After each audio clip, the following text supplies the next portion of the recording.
If the NFL asked you a week ago, Pete, what would you suggest for overtime in the postseason? What would you say? I'd say you should do exactly what they did. Dan, I think all the other things that are discussed are interesting. Just continuing playing football, having a timed quarter, all that stuff. It's all interesting. But I think the one issue that solves almost everything is simply mandating that the other team get the second team get a possession. And I'll tell you why. The NFL, one of the reasons that they didn't pass this in the regular season is that coaches don't want to create longer football games in general. And the players union is adamantly against creating longer games, especially now that the league has gone to a 17-game season. And I understand all the other things that have been discussed, and I think all of them have merit.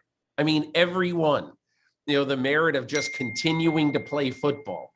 But I do think that this one basically solves all the global issues. And Dan, I think one of the other things that it does, it's going to add, in my opinion, intended consequences of having a much more strategic decision and decisions to be made in overtime, because I believe that most coaches now, if they win the toss to start overtime, are going to defer. Yep.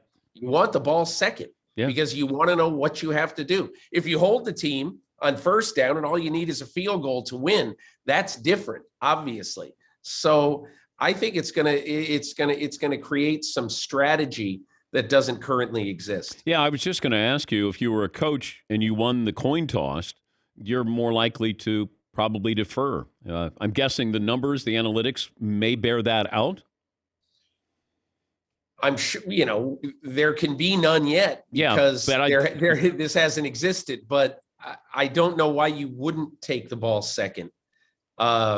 Unless you're a huge believer in momentum. And if you have finished the fourth quarter by scoring 10 points in 2 minutes and the crowd's going crazy, and then you get your choice or whatever, you would probably then you might choose to take the ball, but I think most coaches are going to defer. Yeah, that's a great point of momentum and riding that momentum.